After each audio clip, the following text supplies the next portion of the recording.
Hello, मी काय बनवते बघा आज. ही चालू आहे फोडणीची तयारी.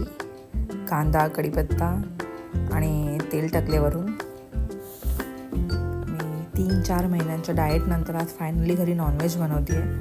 कारण की डाएट चालू असताना थोडंसं नॉनव्हेज मी अवॉइड केलं होतं. सो ही फोडणी चालू आहे माझी. गरम मसाले टाकले, कांदा, कढीपत्ता. आज मी जरा वेगळ्या पद्धतीने बनवते आहे. जे बनवते ते काय बनवते बघालच तुम्ही. कारण की थोडी माझी नेहमीची पद्धत वेगळी आहे. आज जरा म्हटलं थोडंसं वेगळं करून बघू. सो ह्या अशा प्रकारे मी बनवते आहे. ह्यात कांदा, टोमॅटो टाकला वरून.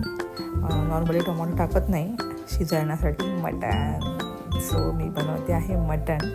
त्यात टाकला एक बटाटा, टोमॅटो, कांदा. आता ह्याला 3 शिट्ट्या देऊन शिजवून घेणार आहे आणि त्यानंतर मग फोडणीची प्रोसेस. तर मी आज करणार कसं आहे, वाटण टाकून करणार नाही आहे. अद्रक लसूणची वेगळी पेस्ट केली आहे आणि खोबरं वेगळं भाजून घेतलं आहे तेल टाकून. तर आता आपण शिट्ट्या देऊन घेऊया.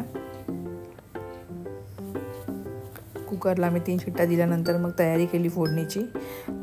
शिजायला तेल थोडं जास्त टाकलं, माझ्या गेलं चुकून म्हणजे पडलं. त्याच्यामुळे फोडणीत थोडंसं मी कमी तेल टाकते आहे. थोडं तेल गरम झाल्यानंतर मग चॉप केलेला कांदा. कसं होतं, खूप दिवसानंतर मटण केलं त्यामुळे विसरून गेलेली मी की मटणासाठी मी उभा कांदा कापते. त्यामुळे मी भाजीसारखा कांदा कापलेला थोडासा आणि बाकी मग कांदा मी उभा कापला, जसं मटणाला करतो तसा. आणि मग हा छान कांदा फ्राय होतो तेलामध्ये. पाहता तुम्ही तेल थोडंसं कमी आहे. आणि झालं असं की माझ्या मुलाची एक्झाम चालू आहे आणि मिस्टरांना यायला थोडासा उशीर होणार होता. त्याच्यामुळे माझ्या कॅमेऱ्याचा अँगल चुकतो आहे. सो मी स्वतःच कॅमेरा पकडला आहे आणि स्वतःच बाकी सगळं करते आहे. सो त्यासाठी माफी असावी.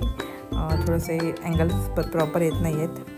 आणि आपलं मटण शिजलेलं आहे. हे पहा, 3 शिट्ट्या घेतल्यानंतर मटण मस्त शिजलं एकदम. आता मी कांद्यामध्ये अद्रक लसूणची पेस्ट टाकली आहे. मी आधीच म्हटलं की आज थोडा वेगळ्या पद्धतीने बनवते आहे, वाटण न टाकता. म्हणजे असंच वाटण टाकणार आहे, पण तसं प्रॉपर जसं आपण अद्रक लसूण कांदा खोबरा एकत्र वाटतो तसं नाही केलं मी. खोबरा असा वेगळा बघा. हा खोबरा, फक्त खोबरा बारीक केलेला आहे आणि तो फोडणीत टाकणार नाही. फोडणीमध्ये फक्त आपले नेहमीचे मसाले असतात ना, तिखट, मीठ, हे धनिया पावडर, लाल मसाला वगैरे ते सगळं टाकलं आहे बघा. फोडणी अगदी सुकी दिसते कारण की तेल कमी टाकलं मी. कारण शिजायला तेल जास्त आहे आणि मटणामध्ये चरबी पण असते, त्यामुळे तेल कमी टाकलं आहे. आणि मग ही फोडणी अशी टाकून घेतली आपण. शिजलेलं मटण त्या फोडणीत टाकलं.